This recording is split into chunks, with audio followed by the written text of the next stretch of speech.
Good evening po sa ating pong lahat mga kapatid. Tayo po ay mag-i-start na po sa atin pong online Bible study po ngayong pong gabi. At habang pong hinihintay po natin yung ilan pong mga kapatid po na pa-join pa lamang po sa atin pong Google Meet. Tayo po ay mag-i-start po na umawit. Awitin po natin ito pong naka-flash po sa ating pong mga screen. Sa Diyos ang luwalhati.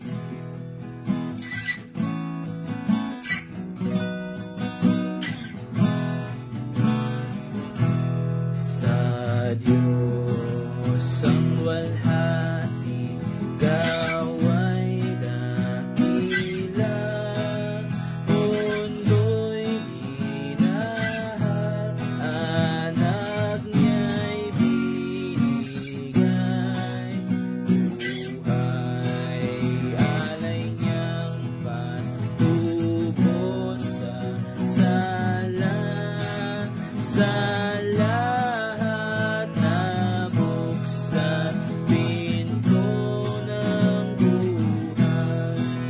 Puri sa Panginoon, tinig niya'y pakinggan. Puri sa Panginoon, tayo'y mga galang. Lapit sa Ama't sa Anak dumaan, gawa niya'y dakila, luwalhati bigyan. Pili sa dugo sa nakatugsan, pangako ng Diyos sa bawat naligtas, sa sampalatayang makasalanan ay tatanggap kay Jesus ng katawan. Puri sa Panginoon, tinig niya'y pakinggan. Puri sa Panginoon, tayo'y mga galang. Lapit sa Ama't sa Anak dumaan, gawa niya'y dakila, luwalhati bigyan. Bawat turo niya sa atin dakila, galak natin kay Jesus ay dakila. Ngunit talisay sa laking higit pa ating pagkamangha kung siya'y makita. Puri sa Panginoon, tinig niya'y pakinggan. Puri sa Panginoon, tayo'y mga galang.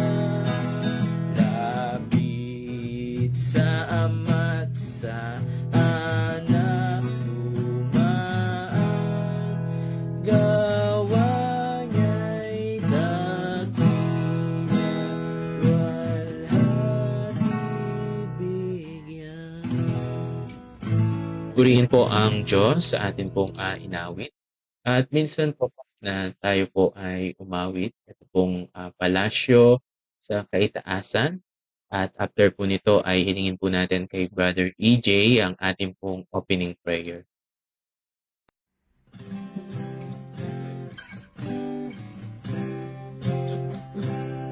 Kahit na kubo ang aming tahanan dito sa lupa,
Salamat po sa ating pong mga inawit at ilingin po natin kay Brother EJ ang ating pong opening prayer.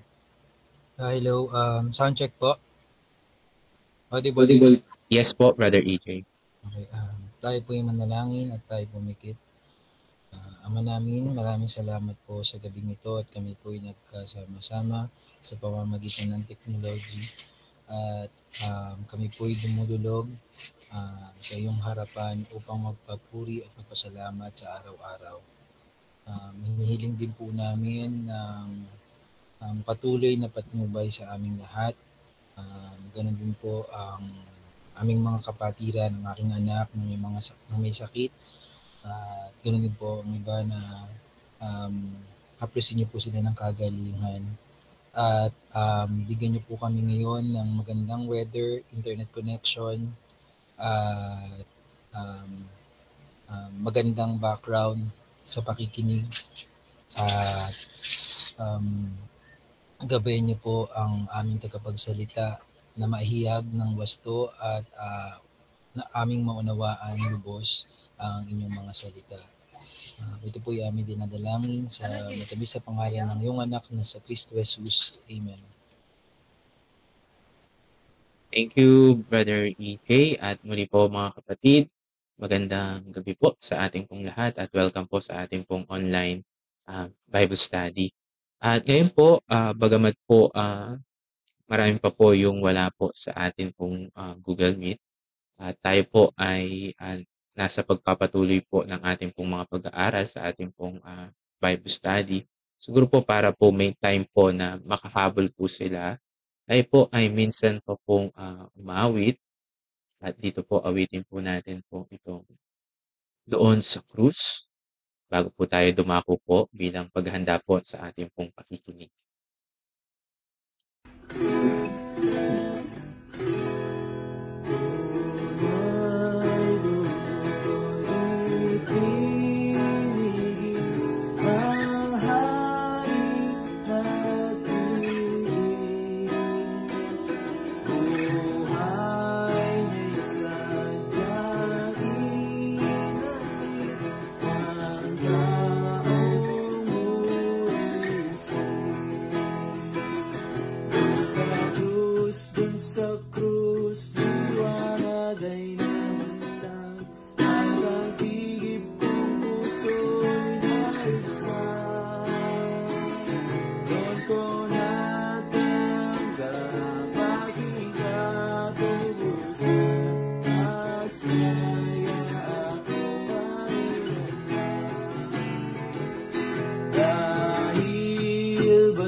Salamat po sa atin pong mga inawit mga kapatid.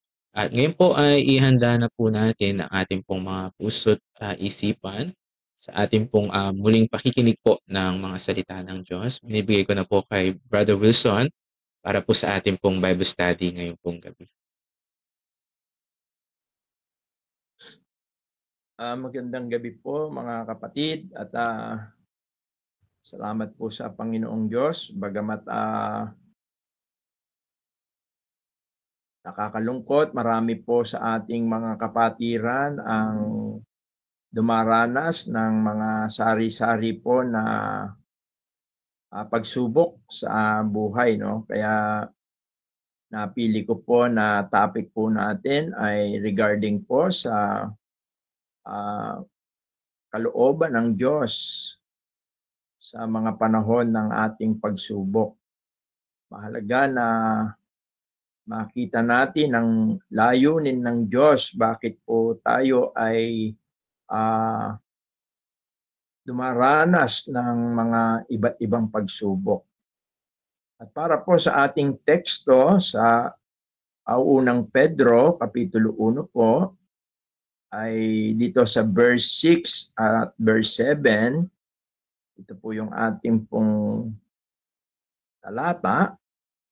Sabi po dito sa ating verse, unang Pedro chapter 1, verse 6 and 7, sabi po niya, na ito ang inyong totoong ikinagagalak, bagamat ngayoy sa sandaling panahon, kung kailangan ay pinalumbay kayo sa mulit-muling pagsubok, upang ang pagsubok ng inyong pananampalataya na lalong mahalaga kaysa ginto na nasisira, bagamat ito'y sinusubok sa pamamagitan ng apoy, ay masumpungan sa ikapupuri at ikaluluwalhati at ikararangal sa pagpapakahayag ni Hesukristo.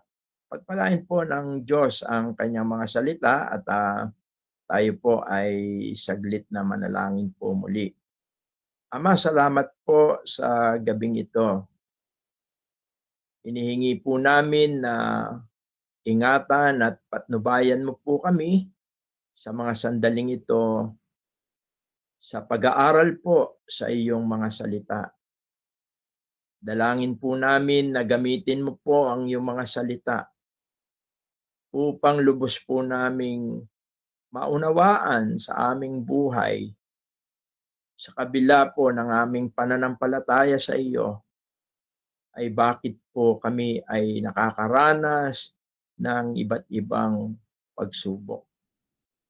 Nawa po ay mangusap po kayo ngayong gabi sa bawat isa po sa amin mula sa iyong mga salita. Nang sa ganun po ay mapuno mo ng kapayapaan ng aming mga puso't kaisipan.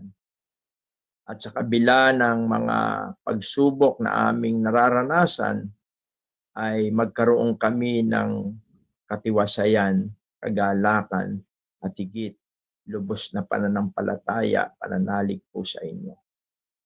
Pagpalain mo po ang oras na ito at iunat niyo po ang inyong makapangyarihang kamay sa lahat po ng mga kapatiran na may karamdaman.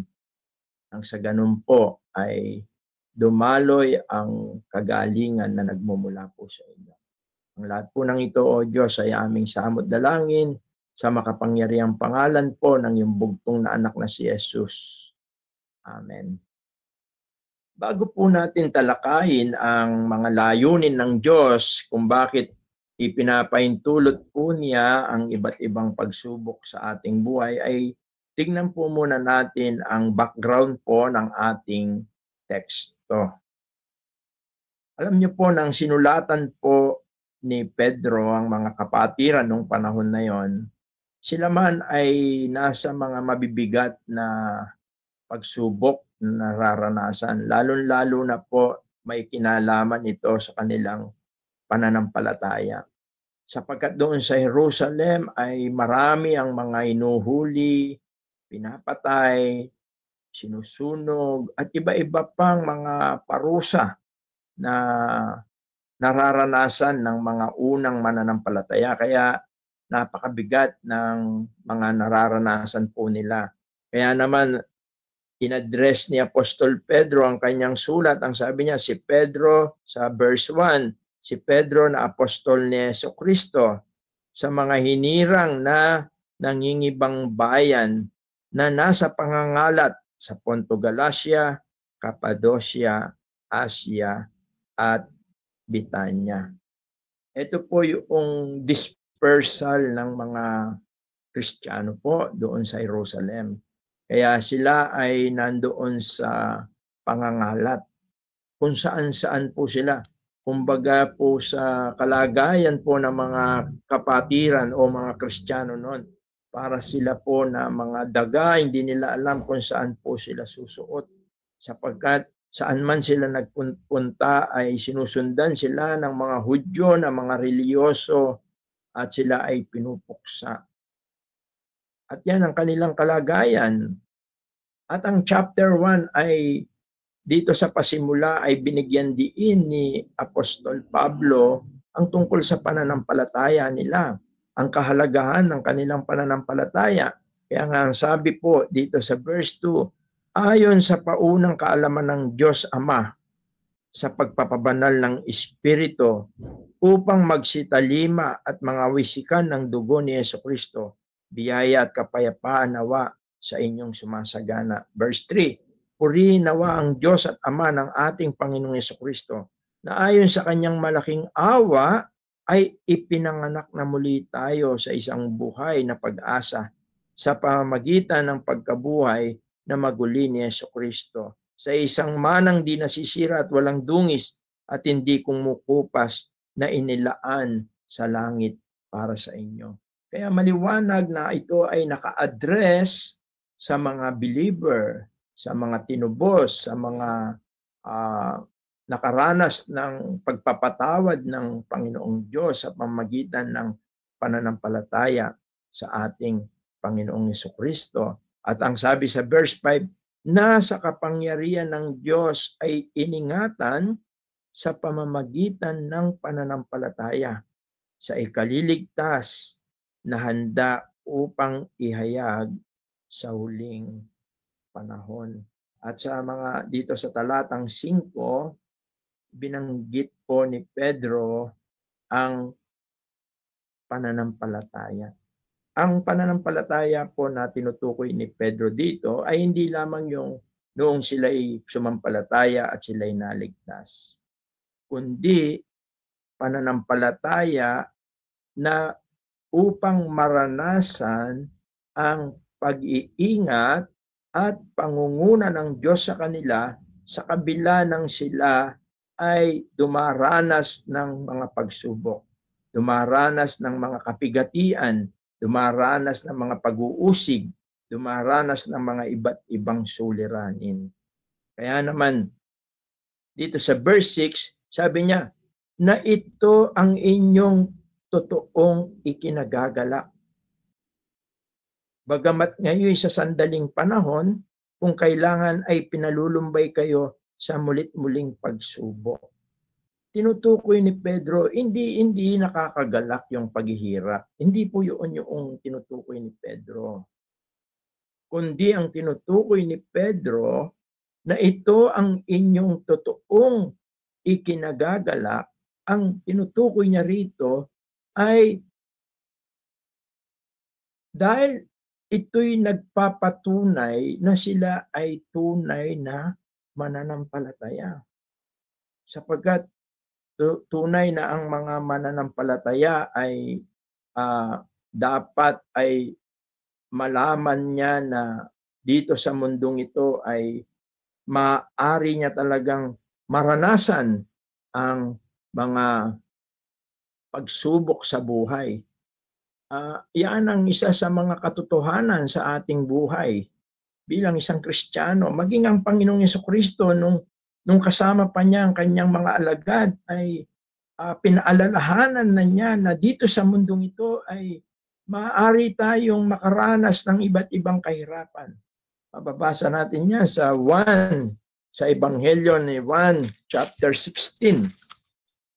Dito sa verse 33.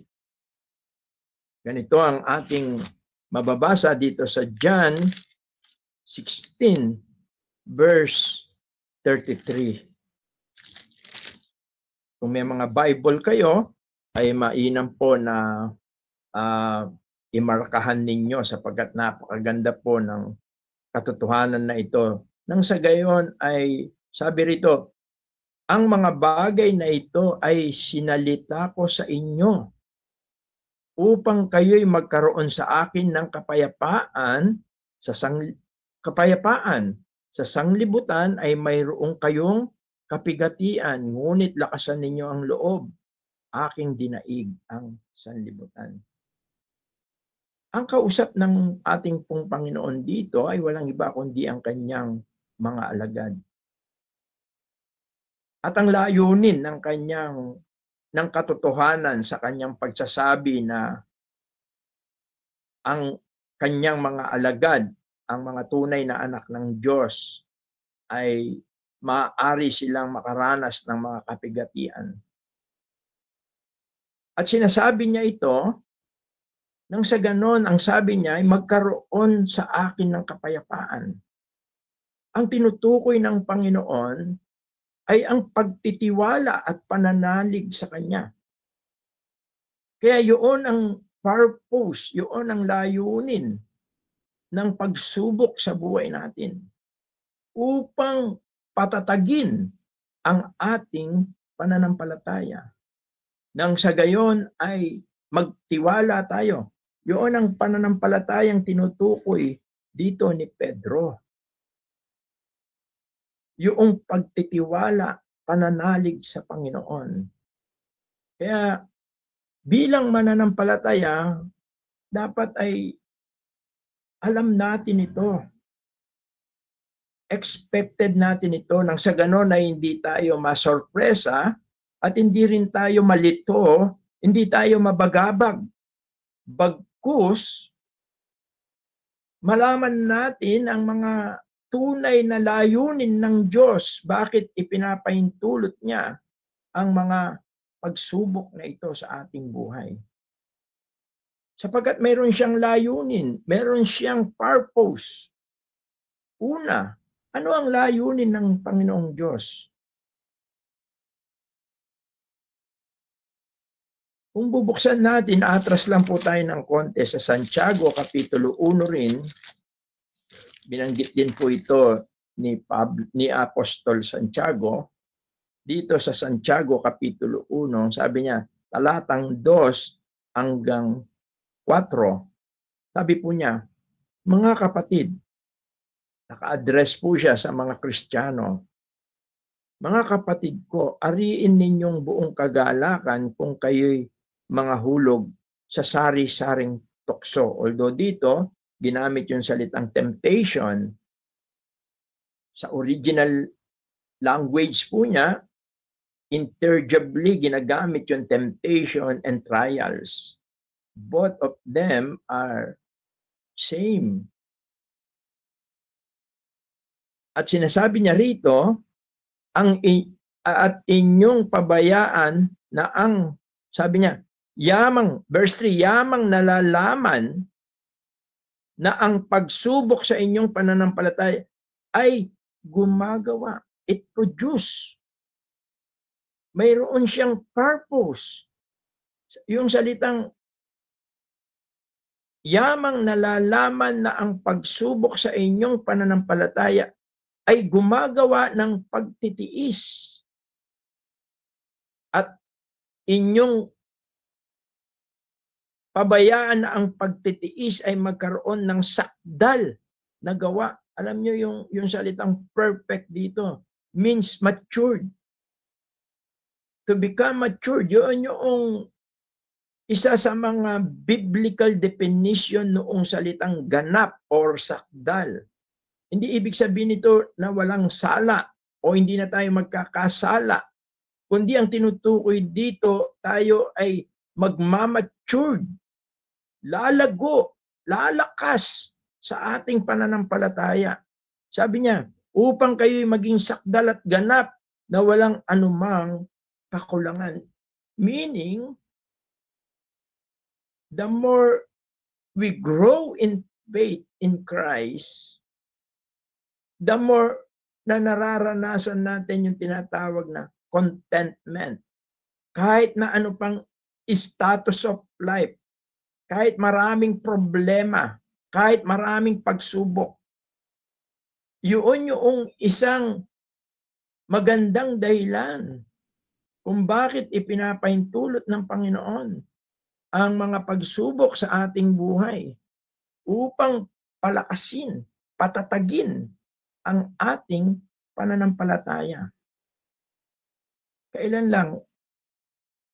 lang po dito sa amin meron dumating na delivery na galing sa Lazada. Ang bibigat. Ang bibigat niya. Actually, sabi ko, Billy, ba't ang bibigat niyan? Ano ba yan? Sabi ko. Sabi niya, hindi na kasi ako mag-enroll sa gym. Kaya bumibili ako ng mga equipment. Ano ang purpose nun? Kung titingnan mo, napakahirap buhatin. Ano ang purpose nun? Para lumakas ang iyong mga muscles. Para lumakas ang iyong katawan. At yun ang layunin ng Diyos sa mga pagsubok na ipinapahintulot niya po sa ating buhay upang patatagin, to endure, para matiis natin. Yun yung upang sa kabila ng mga pagsubok, tayo ay makapagpatuloy sa ating pananampalataya, sa ating paglilingkod sa Panginoong Diyos. At yan ang kanyang layunin sa atin. Kaya dito sa Santiago, yung salitang count o ibilang, ang sabi rito sa Santiago Kapitulo 1, talatang 2, sabi niya, mga kapatid ko, ariin, yung salitang ariin, sa English ginamit niya, my brethren, count it all joy. Count. Yung salitang count, ito ay financial term o ginagamit sa accounting term. Na ang ibig sabihin nito, evaluate.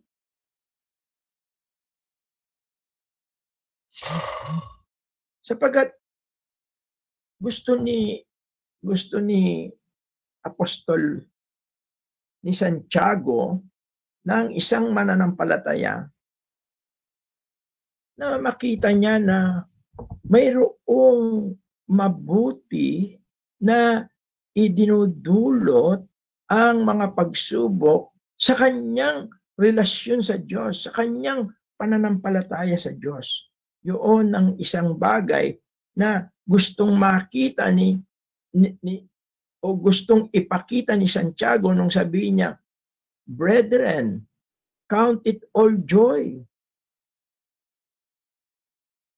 Ibig sabihin po niyan, ikaw ay isang tunay na mananampalataya. At isang kagalakan sa isang buhay natin po yon. Ang pananampalataya, ang pagpapahayag ng pananampalataya sa Panginoon na walang kaakibat na pagsubok sa buhay, ito ay nakapag-aalinlangan. Sapagkat ang tunay na mananampalataya, sabi nga ni Pedro, sabi niya, verse 7 ng chapter 1, upang ang pagsubok sa iyong pananampalataya ay mahalaga. Sabi niya, lalong mahalaga kaysa ginto. Napakahalaga ng pananampalataya. At ang sinasabi rito, upang the trial, upang ang pagsubok sa iyong pananampalataya na lalong mahalaga kaysa ginto na nasisira. Bagamat ito'y sinusubok sa pamamagitan ng apoy, ay masusumpungan sa ikapupuri. There is purpose. Mayroon pong layunin ang Diyos. Tandaan natin, bawat tunay na mananampalataya marapat na ihanda lagi natin ang ating sarili sapagkat hindi po tayo tatantanan ng mga pagsubok. Kaya nga sinabi niya rin po yan dito sa verse 6, sabi niya, na ito ang inyong totoong ikinagagalak. Ano yung ikinagagalak natin? Na tayo'y may tunay na pananampalataya. Bagamat ngayon, sa sandaling panahon, kung kailangan, ay pinalulumbay kayo sa muling pagsubok. Through manifold temptation. Pansinin po natin yung salitang mulit-muli. Kung kinakailangan. Sapagkat nais ng Panginoon na patatagin, palakasin ang ating pagtitiwala sa Panginoong Diyos.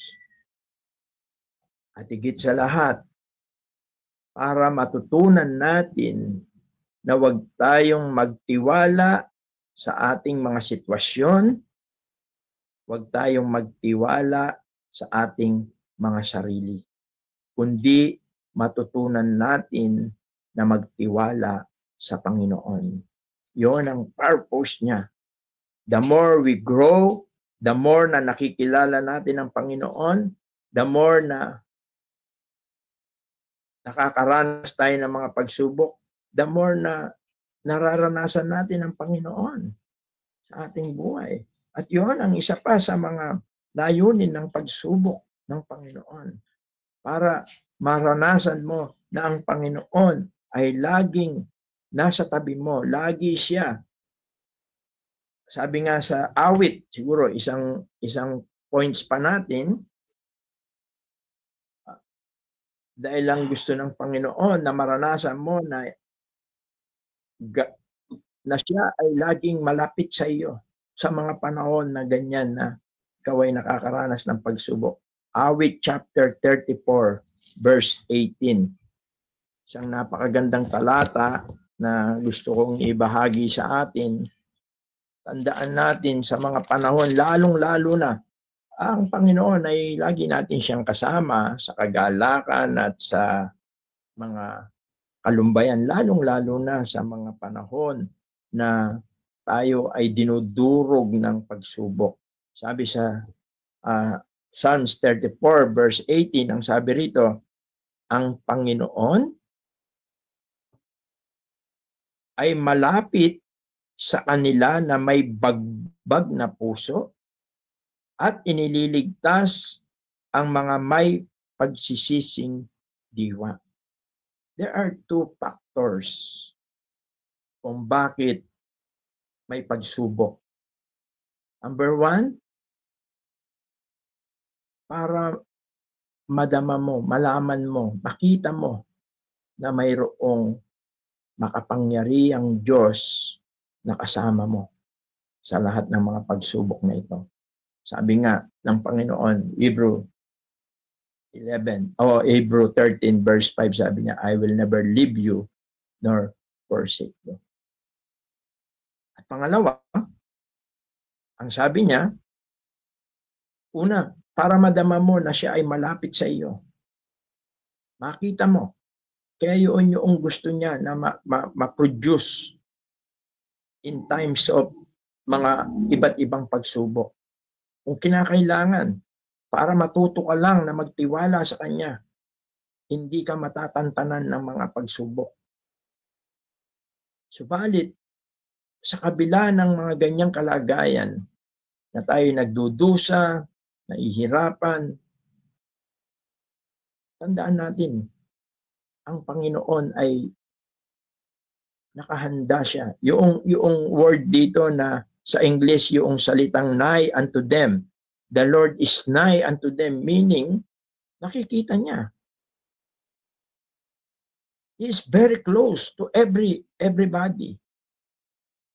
Siya ay malapit sa lahat ng mga anak niya na lalong nakakaranas ng mga pagsubok, mga kalumbayan, mga heartbroken, mga iba't ibang mga maaaring magbigay ng kalumbayan sa isang Kristiyano. Pangalawa, ipinapakita ng salitang the Lord is nigh, He is ready to comfort you. He is ready to help you. Nandyan siya. Kailangan lang matuto tayong magtiwala sa Kanya.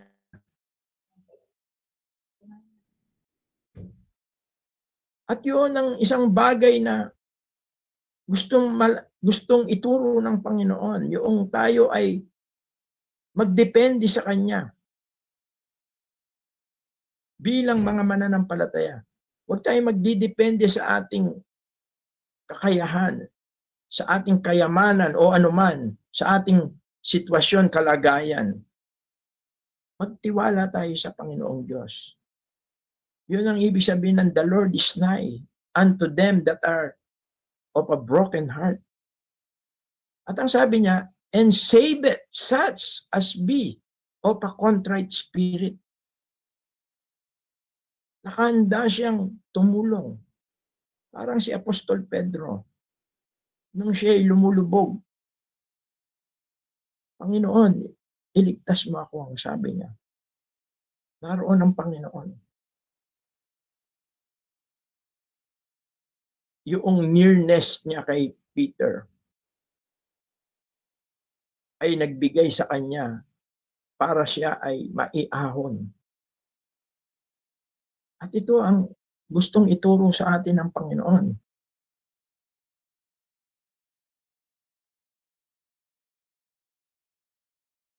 Kaya napakalaga ng mga trial sa buhay natin. Hindi lang pinapatatag nito ang ating pananampalataya, dinidevelop nito ang ating mga pananampalataya, yung ating sarili. Sabi nga sa Romans chapter 5, isang talata pa na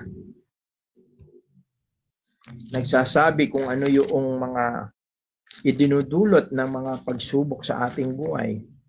Dito sa Roma Kapitulo 5, talatang 3 hanggang 4, ang sabi rito, yan, Roma Kapitulo 5, talatang 3, sabi niya, at hindi lamang gayon, kundi naman nagagalak tayo sa ating mga kapigatian, na nalalamang ang kapigatian ay gumagawa ng katyagaan, at ang katyagaan ng pagpapatunay, at ang pagpapatunay ng pag-asa, at ang pag-asa ay hindi humihiya, sapagkat ang pag-ibig ng Diyos ay nabubuo sa ating mga puso sa pamamagitan ng Espiritu Santo na ibinigay sa atin. Tingnan po natin ito. Isa pa pong dahilan bakit po pinapaintulot ng Diyos ang mga pagsubok, kahirapan, mga kapigatian, mga kabigatan sa buhay na ito.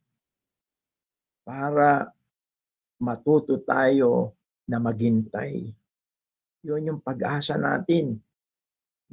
Matutunan natin. Kaya yung trial, inahasa niya yung ating pagkatao. Tinutulungan tayo nito na matuto tayo, na kakaroon tayo ng pagtitiis. At ang sabi rito, nagiging yung pagtitiis, nagkakaroon tayo ng katyagaan. At yung katyagaan ay nagbibigay sa atin ng pag-asa. Natututo tayo na maghintay. Sapagkat alam natin na ang Diyos ay gumagawa. Mayroon siyang magandang layunin. Kaya nga po, yung Romans 8:28, yung all things work together for good.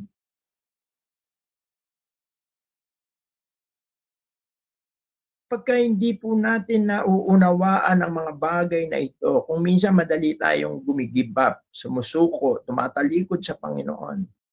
Subalit kung alam natin na mayroon siyang purpose na maganda, nagkakaroon tayo ng pag-asa. At hindi ito blind hope. Sapagkat ang pag-asa na ito ay nakatuon sa ating Panginoong Diyos. Hindi lamang sa pagdating niya para tayo ay kunin niya.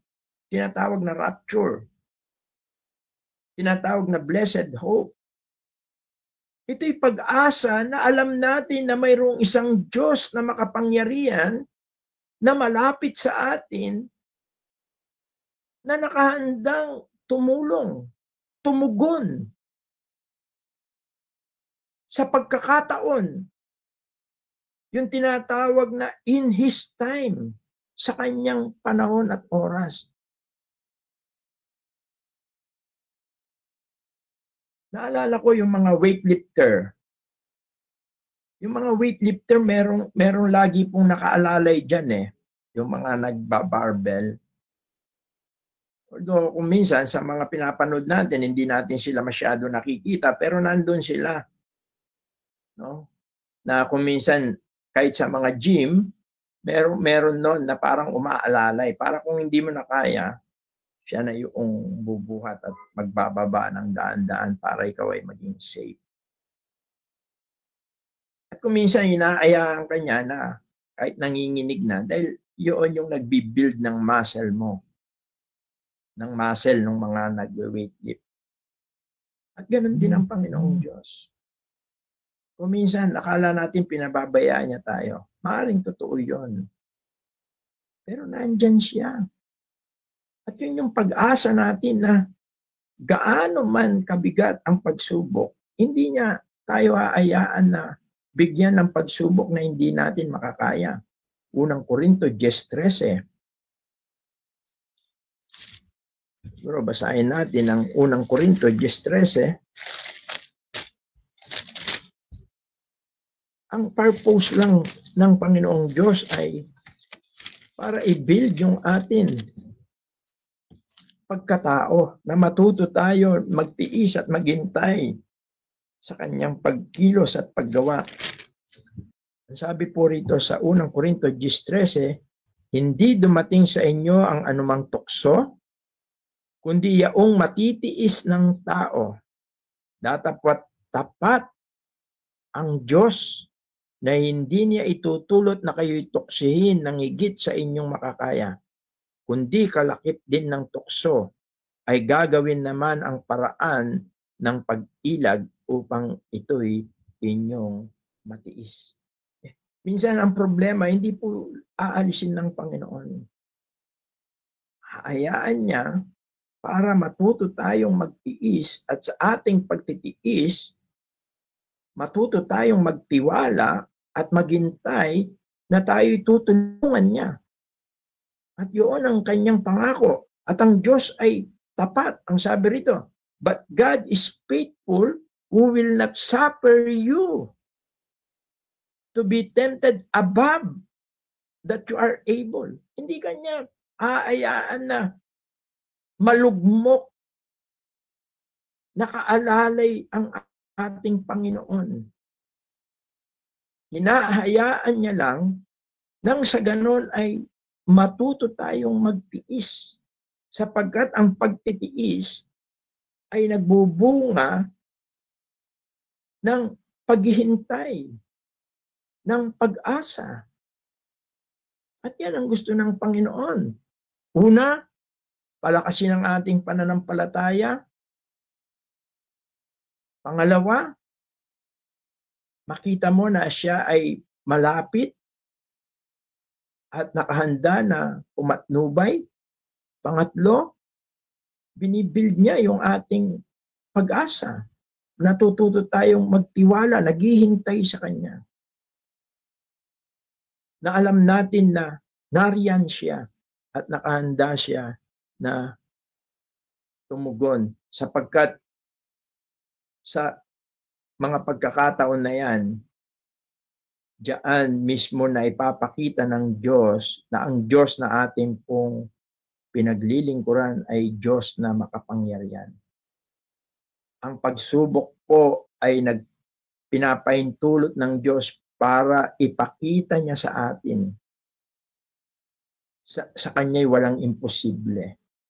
Na ang Diyos ay makapangyarihan, omnipotence God. Walang mahirap sa Kanya. Sapagkat sa mga panahon na tayo ay mahina, diyan pinapakita ng Diyos ang Kanyang kalakasan. Kaya sabi niya sa 2 Corinthians chapter 12 verse 9, sabi po niya, at siya'y nagsabi sa akin, ang aking biyaya ay sapat na sa iyo, sapagkat ang aking kapangyarihan ay nagiging sakdal sa kahinaan. Kaya't bagkus akong nagmamapuri na may malaking galak sa aking kahinaan upang manahan nawa sa akin ang kapangyarihan ni Kristo. Tinutukoy rito ni Apostol Pablo ang kanyang karamdaman. Meron siyang thorn in the flesh. Ilang beses niyang ipinapanalangin ito. Ito'y inaayaan lang ng Panginoon. Bakit? Nang sa ganon ay makita niya na ang makapangyarihang Diyos ay sapat para siya ay makapagpatuloy sa kanyang pananampalataya at sa kanyang paglilingkod sa Panginoong Diyos. Isang napakaganda na makita po natin ito. Ang pinakalayunin ng ating pag-aaral na ito ay makita natin na ang Diyos ay mayroon po siyang magandang plano. Bakit ipinapahintulot niya ang mga pagsubok na ito sa ating buhay? Bagamat ito ay mabigat, ito ay sari-sari, at ito ay hindi tayo tinatantanan, mulit-muli kung kinakailangan. Ibig sabihin, hanggat hindi tayo natututo, hanggat hindi tayo pumapasa, lagi tayong binibigyan ng test ng Panginoon. Subalit, ang sabi ng ating pinag-aaralan, pagkatapos ng sandaling panahon, ito ay hindi mananatili, mga kapatid. Sabi niya, verse 6, balikan natin yung unang Pedro. Sabi niya, na ito ang inyong totoong ikinagagalak. Yun yung ikaw ay mayroon tunay na pananampalataya. Kaya may pagsubok sa buhay sapagkat mayroon kang tunay na pananampalataya. Bagamat ngayon sa sandaling panahon, ibig sabihin, hindi ito mananatili, mga kapatid. Dahil tayong lahat ay nag-aral from grade 1, yung iba daycare, kinder. Pero nakatapos tayo. Ngayon ay tapos na tayo. Wala na tayong kinakaharap na mga exam, test. Na-overcome, napagtagumpayan na natin yon.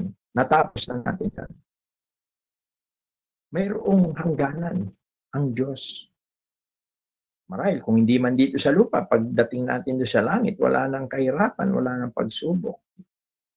Pero kung minsan dito, pagka natuto na tayo magtiwala sa Diyos, hindi na tayo nababalisa, hindi na tayo natatakot, kundi matatag na nating inaharap ang mga pagsubok na ito, sapagkat alam natin na mayroong magandang plano ang Diyos sa atin. Although kung minsan hindi mo makita ito. Kaya nga sabi niya, kung kailangan ay pinalulumbay kayo sa mulit-muling pagsubok. Mga kapatid, pauli-ulian, nais ko pong tignan natin ang naging buhay ni Joseph. Sa Genesis chapter 50. Gusto kong tingnan natin ito. Alam po natin ang maganda po ang story ni Joseph. Tinawag siyang the Joseph the Dreamer. Sa kabila lang ng mga pahayag ng Diyos sa kanya na kanyang ibinabahagi sa kanyang mga magulang, sa kanyang mga kapatid, siya ay kinapuotan ng kanyang mismong mga kapatid. Kaya ang ginawa, siya ay balak patayin Subalit, nag-intervene lang isa sa kanyang mga kapatid na sabi niya, huwag natin siyang patayin. Kaya ang ginawa nila, siya ay kanilang pinagbili. Kaya siya ay napunta sa Ehipto. At doon sa Ehipto, siya ay naging alila doon. At kaya lang dahil siya ay tinukso ng asawa ng kanyang amo, ay nakulong siya. Pagkat wala siyang kasalanan. To tell the story short, maraming mga paghihirap na naranasan siya sa kanyang buhay. Pero alam niyo, meron palang magandang plano ang Panginoon. Sabi rito sa chapter 50 verse 19 to 20, sabi niya, at sinabi ni Jose sa kanila, huwag kayong matakot sapagkat nasa kalagayan ba ako ng Diyos? At tungkol sa inyo ay inyong ipinalagay na kasamaan laban sa akin, ngunit ipinalagay ng Diyos na kabutihan upang mangyari ang gaya sa araw na ito na iligtas ang buhay ng maraming tao. Ang nangyari kasi, nung siya'y nakabilanggo, mayroon din siyang nakasabay na nakabilanggo. Mga katiwala siya ng hari. At inihula niya ang mangyayari sa kanila. At nangyari yon. Sinabi niya na siya'y marirelease. Kaya nung nanaginip ang hari ng 7 baka na matataba at 7 baka na mga payat, walang makapagbigay ng paliwanag. Naalala siya ng nakasama niya sa bilangguan. Sabi niya, mayroong isa at siya nga. Kaya dumating ang panahon, sinabi niya na yung 7 bakang matataba, yun yung kasaganaan, at yung 7 payat ay yun yung kahirapan. Umanga ang hari, ang paraon. Kaya ginawa siya na tagapamahala, naging prime minister siya ng Egypt. Nagpagawa siya ng mga malalaking imbakan para doon sa 7 taon. Kaya nung dumating yung taggutom, drought, ang Egypt mayroong pagkain. Kaya yung mga kapatid niya, doon sila kumukuha ng pagkain. Hindi nila alam na ang namamahala doon ay walang iba kundi si Jose na kanilang pinagbili at sinabi na siya ay namatay na sa kanyang mga magulang na si Jacob. At ito yung sinasabi niya. Minsan hindi natin alam kung ano yung magandang plano ng Diyos sa atin. Kung bakit ipinapaintulot niya ang mga pagsubok sa buhay natin. Pero 100% katulad na nangyari kay Joseph, mayroong magandang plano ang Diyos. At yun ang dapat natin laging isaalang-alang. Una, hindi ka pababayaan ng Panginoon. Hindi ka susubukin ng hindi mo makakaya. Higit sa lahat. Kaya dito sa ating pag-aaral, meron tayong 3 katotohanan or hindi lang 3. Mayroon tayong 5 na natutunan na bakit ang Diyos ay pinapahintulot niya yung mga pagsubok. Number 1, to strengthen yung faith natin. Number 2, to produce spiritual maturity and character. Number 3, to draw us closer to God. Number 4, to purify and correct us. Minsan kasi, kaya tayo nakakaranas ng pagsubok ay dahil itinutuwid tayo ng Panginoong Diyos. Kahuli-hulian, ito na lang, lastly, Hebrew chapter 12, verse 10 to 11. Kung minsan ang mga pagsubok, paraan ng Diyos yan para mapagnilay-nilay natin yung ating mga sarili. Tayo ay nililinis niya upang makita natin ang mga sarili natin. Pinupurify niya yung faith natin, yung buhay natin. Sabi sa Hebrew 12 verse 10 to 11, sabi niya, sapagkat katotohanan tayo'y pinarurusahan nilang ilang araw ayon sa kanilang minagaling, ngunit siya'y sa kapakinabangan natin upang tayo'y makabahagi ng kanyang kabanalan. Lahat ng parusa sa ngayon ay tila man din hindi ikaliligaya, kundi ikalulungkot.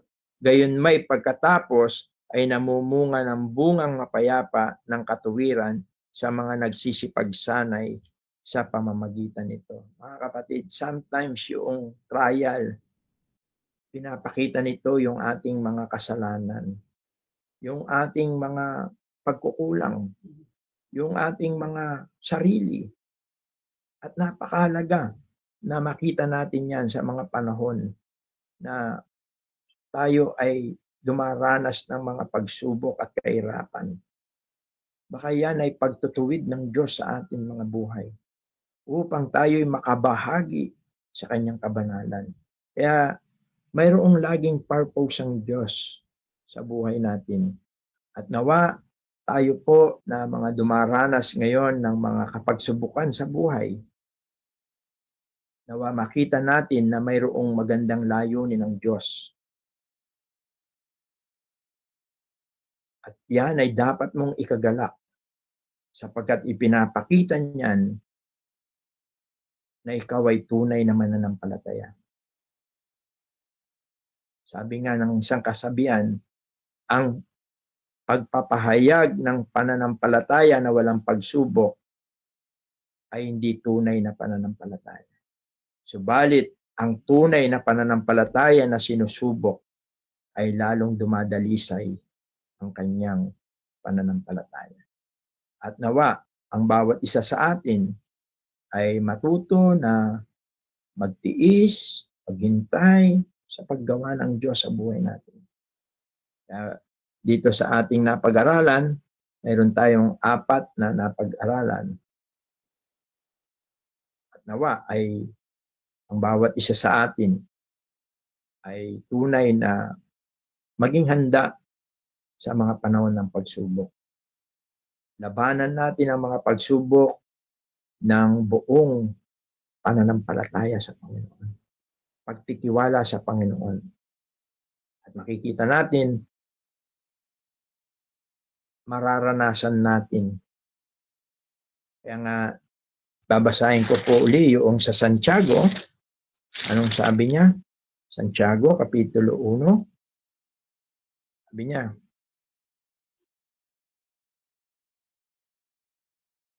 verse 3 and 4, yamang nalalaman na ang pagsubok sa inyong pananampalataya ay gumagawa ng pagtitiis at inyong pabayaan na ang pagtitiis ay magkaroon ng sakdal na gawa upang kayo ay maging sakdal at ganap na walang anumang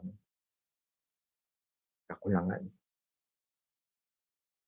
At nawa po, sa kabila ng mga pagsubok, tayo ay manatiling nagtitiwala, sumusunod, nagpapatuloy sa ating paglilingkod sa Panginoon. Yan ang layunin ng ating pananampalataya. Upang tayo, sabi sa unang Pedro, ito yung purpose niya. Verse 7, sabi niya, upang ang pagsubok sa iyong pananampalataya na lalong mahalaga kaysa ginto na nasisira bagamat ito'y sinusubok sa pamamagitan ng apoy ay masusumpungan sa ikapupuri, ikaluluwalhati at ikararangal sa pagpapakahayag ni Hesukristo. Nawa po, sa kabila ng tayo ay nasa mga matinding pagsubok sa buhay, tayo magpatuloy, magtiwala sa Panginoon, at lubos na nalulugod ang Panginoon. Lalong-lalo na sa mga panahon na yan, na hindi tayo bumibitiw, pagpus, tayo'y lubos na nagtitiwala sa ating Panginoon. Let us pray. Ama, salamat po sa iyong mga salita. Salamat po. Nakita po namin na ang mga pagsubok ay bunga ng aming tunay na pananampalataya. At nakita rin po namin na mayroong kang layunin kung bakit ipinapahintulot mo ang mga pagsubok po na ito. At nakita rin po namin na nakahanda mo kaming gabayan, pangunahan, patnubayan, anumang pagsubok na amin pong nararanasan. Tulungan mo po kami na lagi pong magtiwala sa inyo.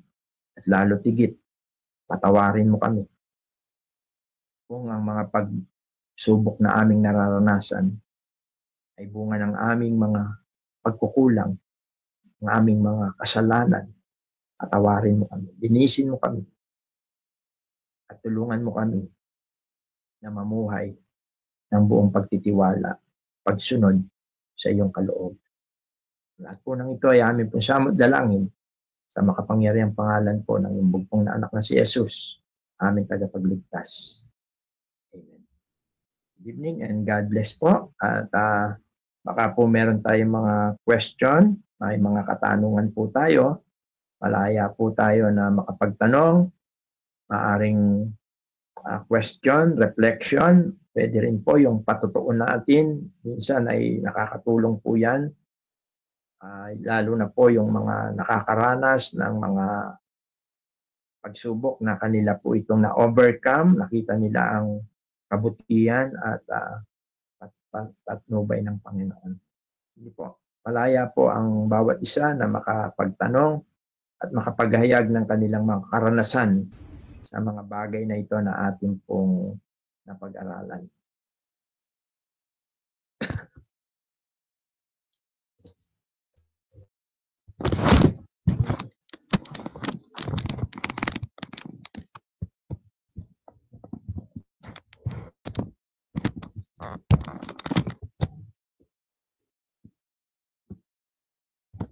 Meron po ba tayong tanong?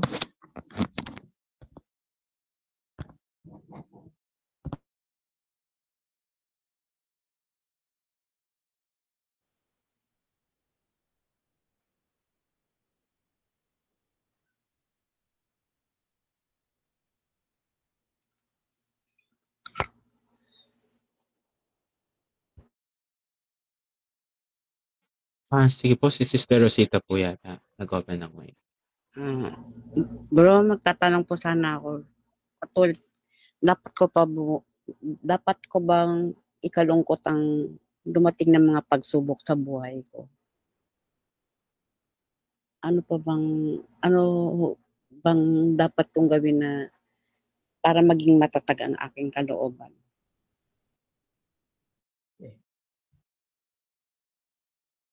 Tulad po ng ating pong napag-aralan, Sister Rosita o Ate Rosita, una, kailangan mong ikagalak, hindi dahil may pagsubok ka. Dapat mong ikagalak dahil alam mo na mayroong kang tunay na pananampalataya. Yon ang ibig sabihin ng sinasabi ni Apostol Pedro at ganon din ni Santiago na count it all joy. Pagka meron tayong mga pagsubok, pagkatapos na tayo ay magpahayag ng pananampalataya natin sa Panginoon, bahagi ng ating buhay bilang isang tunay na mananampalataya ay mayroong pagsubok. Yan ang isang bagay na napag-aralan natin ngayon. Kaya yun yung dapat mong ikagalak. Hindi yung dahil mabibigat, malungkot yun eh. Alam natin yun, mabibigat yung mga pagsubok, mahirap yun. Pero dapat mong ikagalak within. Hindi yung magpipretend ka lang na masaya ako, may pagsubok. Hindi yun. Ang tinutukoy ni Apostol Pedro at ni Santiago, dapat kang maging masaya, magalak, dahil sa mga pagsubok na yan, napapatunayan na ikaw ay tunay na mananampalataya. Ikaw ay tunay na may relasyon sa Diyos. Yon ang mahalaga. Kaya pagka tapos mo na magpahayag ng iyong pananampalataya at sunod-sunod ang mga pagsubok, katunayan yan ay nagpapatunay na ikaw ay genuine. Kaya inialin tulad niya sa ginto. Ang ginto, para malaman mong genuine siya, kailangan mo siyang idarang sa apoy.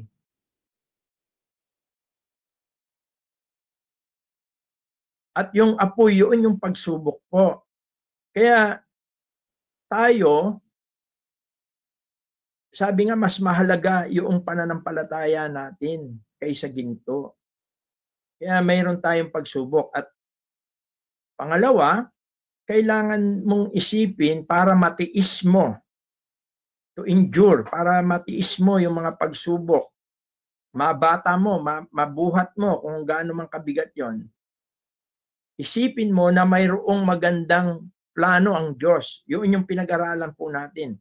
Ano-ano yung plano ng Panginoon? Una, patatagin, palakasin ang iyong pananampalataya. Sapagkat pagka matatag at matibay na ang iyong pananampalataya, kahit gaano pang pagsubok, hindi ka na matitinag. Yun ang gusto ng Panginoon Diyos. Dahil alam niya, dito sa mundong ito maraming kahirapan. Kaya, hindi man mawala yung mga kahirapan, pagka matatag ang iyong pananampalataya, mayroong kang kapanatagan, kapayapaan. Yun ang yun ang plano ng mga pagsubok. Bakit pinapahintulot ng Diyos? Yun yung ating napag-aralan. Pangalawa, tinutulungan tayo nitong mga pagsubok na ito para makita natin yung sarili natin na tayo'y mahina at kailangan tayong magtiwala sa Diyos. At pangatlo, pinapakita ng mga pagsubok na ito na nandyan lang siya. Ang Diyos ay nandyan at hindi niya tayo pababayaan. Kaya nga walang pagsubok na hindi niya tayo pwedeng pabayaan. At hindi niya rin tayo bibigyan ng pagsubok na hindi natin kaya. Yun ang dapat natin na isa puso at pagtiwalaan. Ngayon, anong dapat natin gawin? Magtiwala tayo sa Panginoon po. Manalangin, humingi tayo ng karunungan sa Kanya, at makikita natin na ang Panginoon ay tutulungan niya tayo. Yun po hindi yung magpipretend tayo na masaya tayo, may problema, hindi. Maging magalak ka dahil sa mga problema na yan, napapatunayan na genuine yung iyong pananampalataya. Kaya may mga test, yung pagsubok, parang mga test yan. Tinetest ka para makita mo kung ikaw ay tunay na nananalig sa Diyos. At yun ang dapat natin ikagalak. Nakuha ba yung tanong, Ate Rosita? O Okay na po, bro. Kaya lang di ko maiwasan na pag naalala ko yung mga pagsubok ko, talagang naiiyak po ako. Para po akong nagnulumo sa mga pagsubok ko. Naging ano natin ngayon, topic natin. oo. Salamat po. At kailangan lang tayo yan. Kung minsan po ay tandaan natin, hindi naman tayo bibigyan ng Panginoon Diyos ng gaano man kabigat ang pagsubok po natin, hindi niya tayo bibigyan ng hindi natin kaya. At lagi siyang nakahanda. Pagka hindi na kaya, ay nakahanda siya na gumawa sa ating buhay. Kaya nga ang isa sa mga layunin ng pagsubok, ipakita ng Diyos na makapangyarihan siya. Yun kasi kung tingnan mo, kung ikaw ay walang pagsubok, parang easy-easy, parang kung minsan ay parang ibig sabihin, parang kayang-kaya mo yung buhay, na nakakalimutan mo tuloy na magtiwala sa Kanya. Parang feeling mo, ang galing-galing mo, kaya ka maayos yung buhay mo. Parang ang bayang Israel po, ganyan eh. Pagka mabuti ang kalagayan nila, nakakalimutan nila ang Diyos. Kaya ang Diyos naman, dinadala sila sa mga pagsubok. Doon nila naaalala ang Diyos. Kaya ang maganda po, sabi nga sa unang Pedro din, dito, 1 Peter 5:7, isa sa mga payo ni Pedro, sabi niya, inyong ilagak sa Kanya ang lahat ng inyong kabalisahan, sapagkat kayo'y ipinagmamalasakit niya. Kaya sa tuwing tayo po ay may problema, wag natin pasanin ng pasanin. Ibigay natin sa Panginoon. Gawin natin hagdanan ng mga pagsubok para tayo lalong maging malapit sa Panginoon. At pagka tayo malapit sa Panginoon, kahit gaano pa ang pagsubok. Like for example, bakit nasabi ito ni Pedro? Si Pedro dumating sa kanyang buhay na siya ay papatayin na lang. Dahil inuli siya nung panahon na sila'y nangangaral. Pero masarap yung tulog niya. Mababasa natin yon ang alam ko sa Gawa yun eh. Gusto niyong tignan natin yon? Dito sa, dali lang isipin ko lang.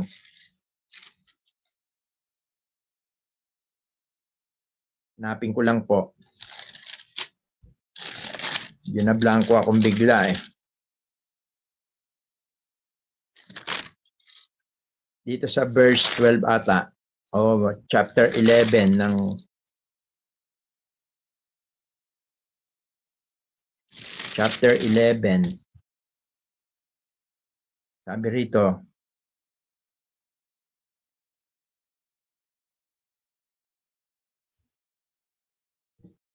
chapter 11 ba o chapter 12? Ito.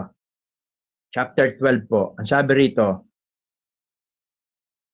ng verse 1, ng panahon ngang yaon ay iniunat ni Herodes ang kanyang mga kamay upang pahirapan ang ilan sa iglesia.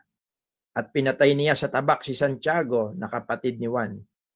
At nang makita niya na ito'y ikinatuwa ng mga Hudyo, ay kanya namang ipinagpatuloy na huliin si Pedro at no'y mga araw ng mga tinapay na walang lebadura. At nang siya'y mahuli na niya, ay kanyang inilagay siya sa bilangguan at siya'y ibinigay sa apat na tiga-apat na kawal upang siya'y bantayan na inaakalang siya'y ihaharap sa bayan pagkatapos ng Paskwa. Ibig sabihin, after po na makulong siya, ihaharap po siya sa bayan at siya po ay papatay na. Yun ang kalagayan ni Pedro. Siya'y hinuli at pagkatapos lang, dahil may selebrasyon lang ang mga Hudyo, for the meantime, nilagay siya sa kulungan. Pero after po nun ay papatain din siya kamukha ng ginawa kay Santiago. Pero ang sabi sa verse 5, kaya nga't si Pedro ay iningatan sa bilangguan, datapwat ang iglesia ay maningas na dumadalangin sa Diyos patungkol sa kanya. At nang siya'y malapit ng ilabas ni Herodes ng gabiring yaon, ay natutulog si Pedro sa gitna ng dalawang kawal na nagagapos ng dalawang tanikala. At ang mga bantay sa harap ng pintuan ay nagbabantay ng bilangguan. At kung babasahin po natin ito, dito'y nakawala si Pedro dahil sa kapangyarihan ng Diyos. Ang gusto ko pong makita natin, hinuli siya, papatayin siya, pero napakahimbing ng tulog po niya. Bakit po? Dahil siya ay nagtitiwala sa Diyos. At yun ang plano ng Diyos po sa atin. Kaya maraming iba't ibang pagsubok, mulit-muli, paulit-ulit, dahil hanggat di tayo natututong magtiwala sa Kanya, hindi po tayo tatantanan ng mga pagsubok na yan. Subalit, kung tayo matututong magtiwala, kahit na napakabigat na ng mga nangyayari sa buhay natin, magiging mapayapa po tayo. Yun ang plano ng Diyos. Yun ang gusto ng Diyos. Gusto niya maging matatag tayo. Kaya nawa matutunan po natin yan sa mga pagsubok na dumarating sa atin. Sino po ba sa atin ang walang pagsubok? Sino po bang hindi mga nakakaranas ng mga kabigatan? Ako rin, personal po ako rin ay marami rin akong pagsubok na sa aking katawan. Marami. Pero salamat sa Diyos. Nagiging panatag ako tuwing maalala ko na alam ko hindi niya ako pababayaan. At alam ko meron siyang magandang plano sa tuwing may dumarating na mabibigat na pagsubok sa buhay ko. Alam ko meron siyang magandang plano. At natutuwa akong maghintay. At yun ang maganda po. Kaya sa kabila po ng mga pagsubok na yan, naway magpatuloy lang tayo sa Panginoon, manalangin, at manalig na hindi ka pababayaan ng Panginoon. Yun lang po siguro. Salamat po, bro.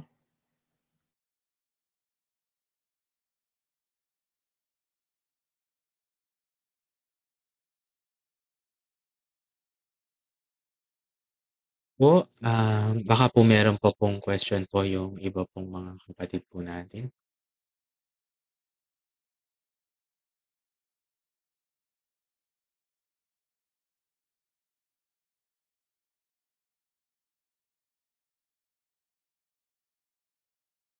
Last call po.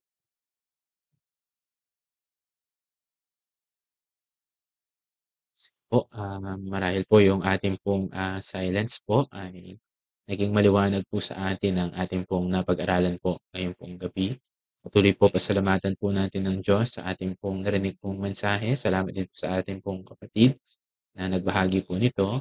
At sa atin din pong pangwawakas po ay hilingin po natin kay Brother Jim na tayo po ay pangwakasan po sa isa pong panalangin.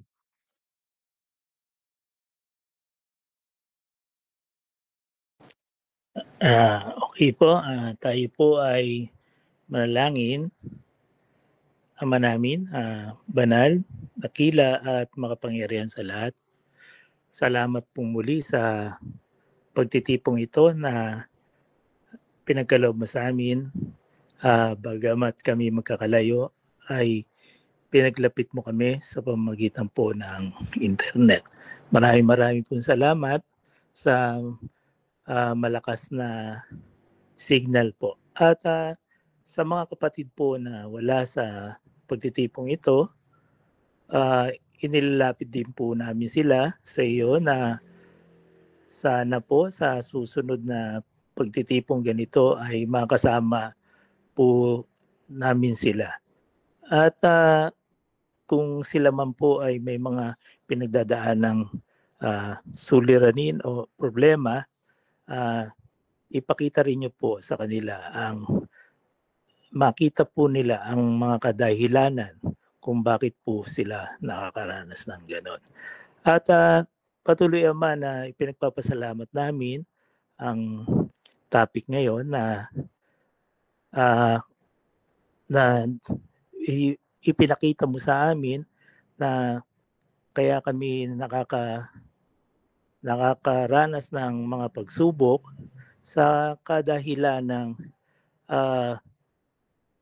kami ay pinapakita mo sa amin na kami ay totoong nananampalataya po sa inyo. At patuloy na pinatatatag po nito ang aming pananampalataya at inilalapit din po nyo kami sa inyo at na upang magtiwala na ang mga suliranin at mga problema na aming dinaranas ay nakakapagpatatag sa amin at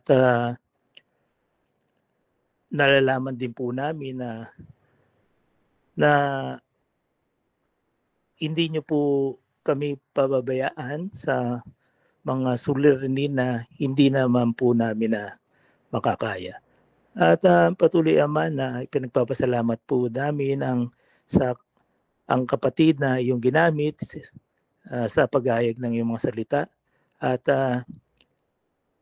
salamat din po sa binigay niyong time para kami po ay makadalo sa pagtitipong ito. At patuloy Ama na itong aming napag-aralan ay maisa puso namin at lagi namin maalala na kapag dumaranas kami ng suliranin at problema, ito po ay nagpapatatag sa amin at naglalapit po sa inyo. At salamat Ama sa gabing ito. Ito po ang samo at dalangin namin sa pangalan ng aming Panginoon Kristo. Amen. Good evening po. God bless po sa Good evening ating po. Thank you po. Ay, po. Good evening po. Good evening po. Ay, kung si Leben. Ito po, brother. Ay, Leben. Leben. Get well, Leben. Thank you po. Bro, kumusta si bro? Bro? Si Doktora, kumusta na? Okay na. Dun sa RC Flora ba yun? Medyo RC Flora. gumanda naman yung pakiramdam. Tsaka pinainom ko ng Hydrate kada Pocari. Pocari, maganda. Oo, Pocari. gusto hydrate eh. Pero okay naman siya na medyo hindi naman okay na. Ang ibig sabihin, mas maganda na kumpara dun sa kagabi. Hindi na nga kami pala alam sa inyo kagabi dahil nakikagad ako ni brother. Hindi naman ako makalabas na. Ha? Doktora, bigyan ako ni Doktora. Kayo. Si Doktora nung papasok. Ano bro? Nakapagpaalam si Doktora. Sabi niya, ingat kayo. Sabi niya. Oo. Ayun. Biglang lumakas. Pero nung nandito na kami sa Bulacan, wala. Walang ulan. Doon lang sa may Nueva. Ha? Ay kayo, kumusta naman yung pag-ibig nyo? Okay naman, medyo na-traffic lang din. Traffic din kami. Na-traffic din kayo? Sebastian, kumusta? Si Sebastian ko, di ba? Sister, Medj, okay na siya? Yung apo. Si Sister Medi, kumusta na raw yung apo mo, sis? Okay na. 3 araw nga hindi nakapasok. Kasi hindi na tinawan. Lakas kumain. Oo. Gusto ka daw? Sister Venus, nasa bahay pala kayo, no? Sila... Alitan sila. Kailan labas ni Lady? Wala pa po sila ni Brother Wilson. Bukas po, ito 2D Echo daw po siya. Hindi pa rin tumaas yung kanyang heart rate. So far po medyo tumaas na po. Yung ate ni Sia na hospital. Natulog. Kasi baba ng Opo, puyat nga daw po. Kailangan daw po magpahinga, brother. Ate Rosita, bye-bye. Sige po, bye-bye po. Ingat po. Pray lang. Opo, Talagang bye-bye ganyan. po. Salamat po. Kaya natin yan. Hindi tayo pababayaan ni Lord. Kasi dito sa TV ako nanonood eh. Ganun ba? Oo, sige. Kaya nandun ako sa labas. Kaya Kasi ganun ang ginagawa ko rin eh. Nung unang mga ganun ang ginagawa ko eh. Inaano ko sa TV. Kaya lang ngayon may mga na. Sige, bye-bye. Ate Hermie, hindi naman sumasagot eh. Sabi ko dito ka na, nasa malaking monitor yung TV. Oo nga. Oo, dapat ganun nga. Para sama-sama na lang kayo dyan. Sige, see you on Sunday. Bye-bye sa inyong lahat. Bye-bye. Bye-bye. Bless sa inyong lahat. Bye-bye po.